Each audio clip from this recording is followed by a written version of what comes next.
question for Gordon, really, but also referencing, Brett, what you've said. Both of you have talked about the individuality of voice which is needed for a silversmith. How do you, Gordon, plan to put together the individuality which is at the heart of any artisan silversmithing with a set of kind of structures or markers of success?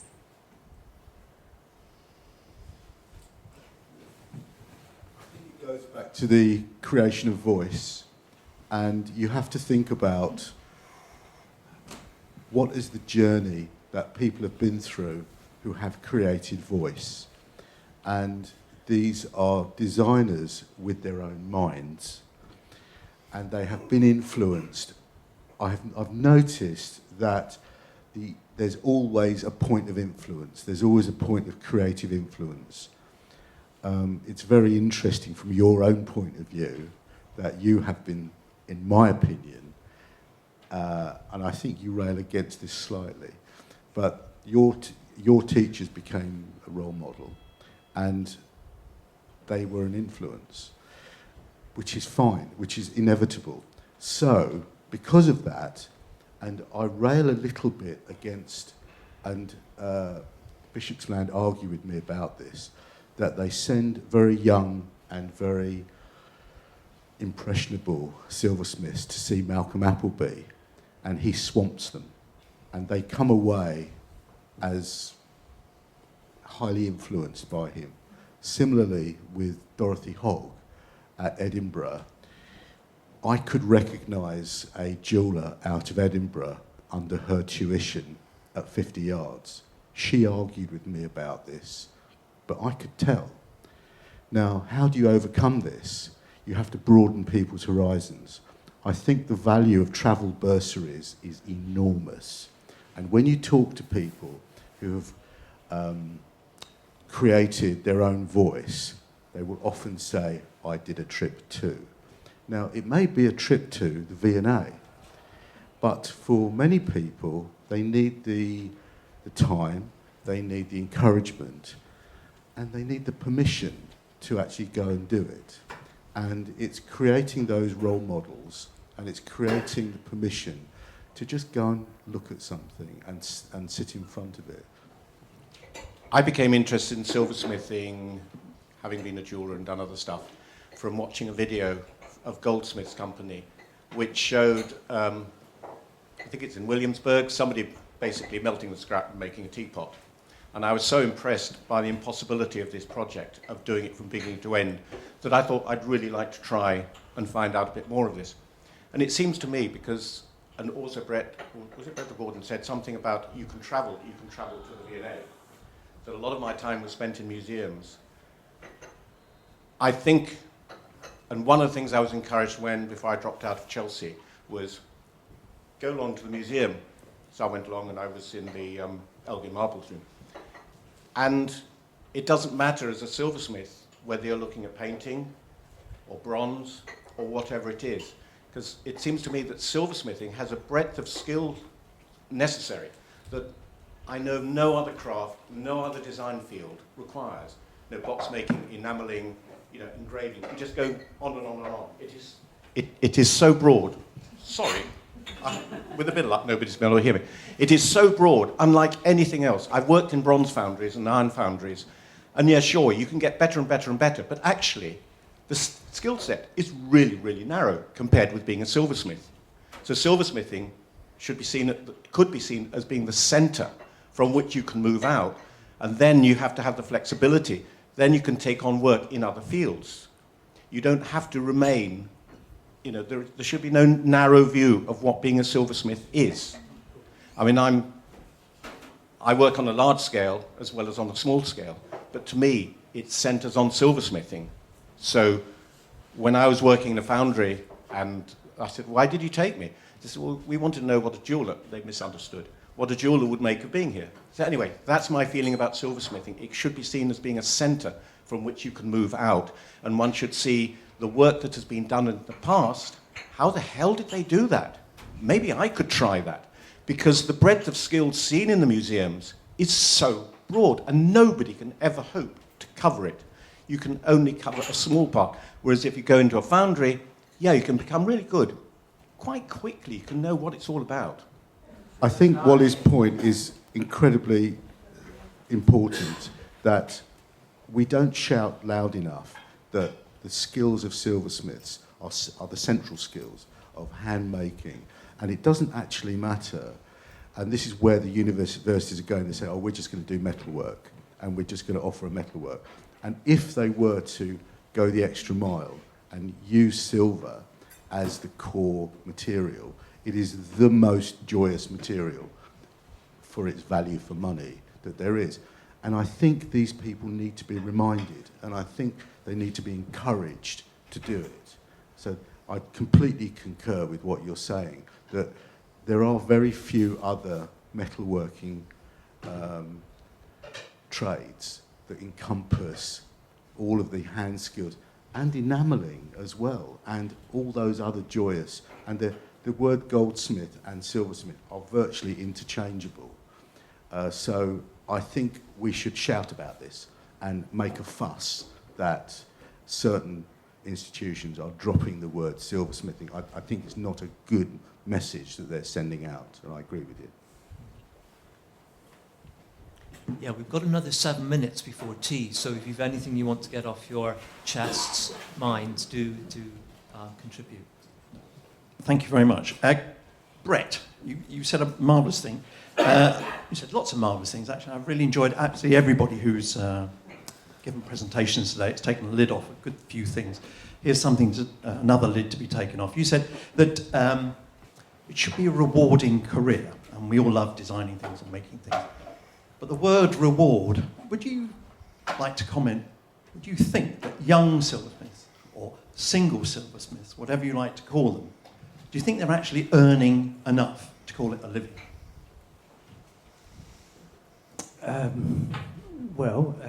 Obviously financial reward is important, and I think, one of the things that I would say is the reason why the acquisition of business skills, and frankly an acceptance that business skills are fundamental to the artisan and silversmith, is because that's the mechanism by which you monetize your ideas.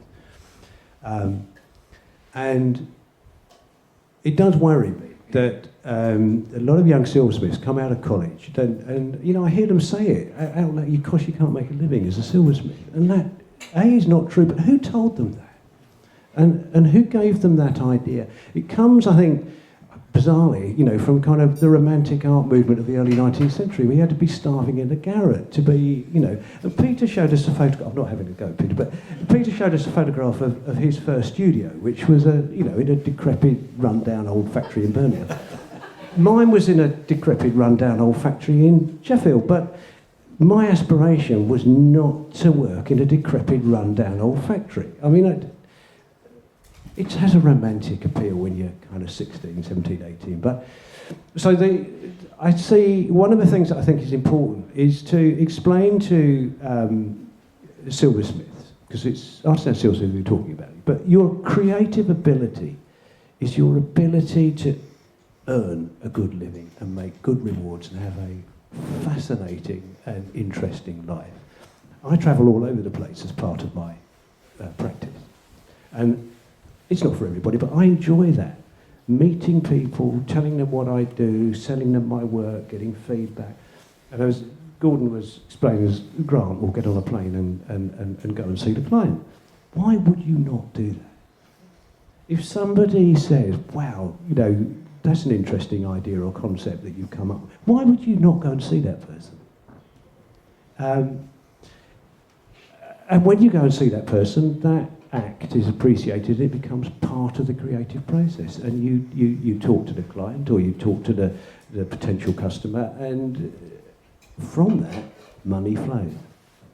And the fact that the money starts to flow means that you can do it again, and then you can do it again, and then you can do it better, or you can start to make speculative pieces. You think, I'd really like this, and you've got the money to do it. What do you think are the frustrations of people that are working on their own that are hindering them employing people or or taking somebody else on, get some help. Because like you today are not working. You're entertaining us, of course. But you're not making any money today.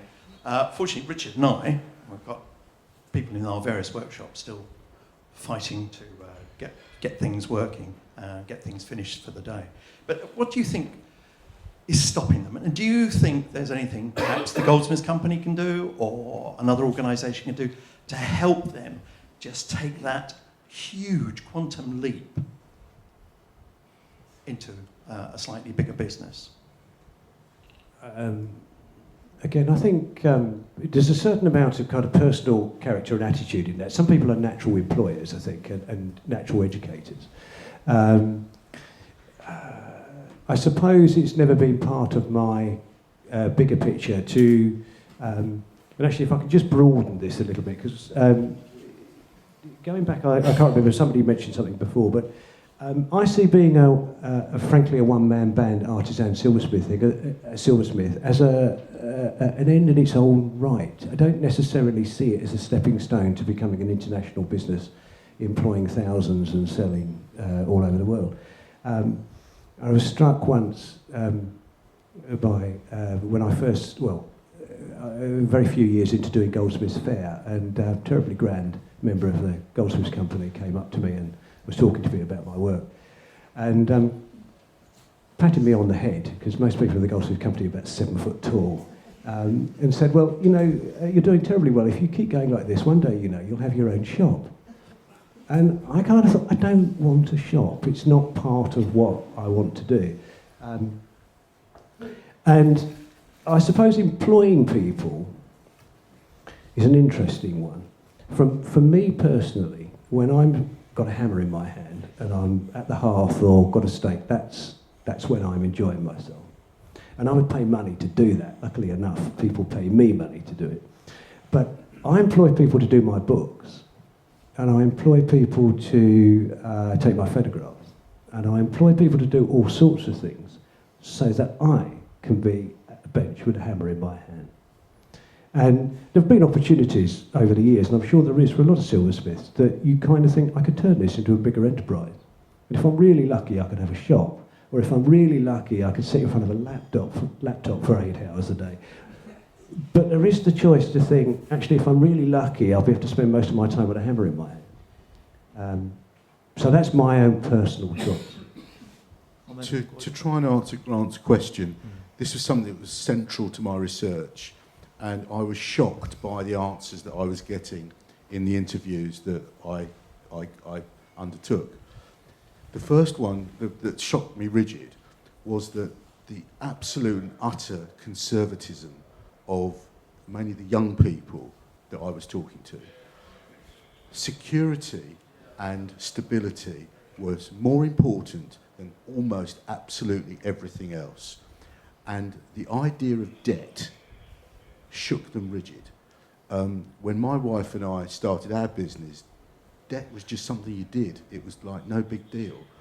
There are people coming out of the universities now who are just saying, no, I do not want it. I would prefer not to do the business than get into debt or have an overdraft, or to the extent that I've interviewed a number of silversmiths, 2 of whom are sitting in this room, and I've said to them, what type of relationship do you have with your bank?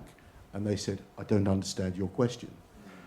I said, well, surely if you need an overdraft or you've got a commission, you need to... No, I will save up the money to buy the metal before I make the job. I will not go to the bank to borrow that money.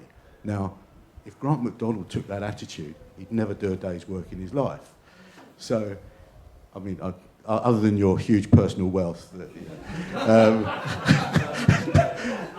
but I was shocked at the absolute conservatism. And the other thing that we've alluded to of these young ladies, because, you know, 65 out of the 65 people, you know, 60 are women. Now, they do have another concern that I'm probably not allowed to mention. They do not wish to get into debt, and they do not wish to take on liabilities because they want to have a portfolio life, and that's a euphemism for having a family. So, I don't think you can go down that route at all. This is it. I I don't agree with you to bring in having families with the way someone wants to get into debt or not. Because getting into debt isn't about wanting to have a portfolio life and have a family. Getting into debt is about not wanting to get into debt and owing a lot of money, considering they might have come out of university being 30 grand in debt already. Yes. I think that's the difference now. And don't want to get more.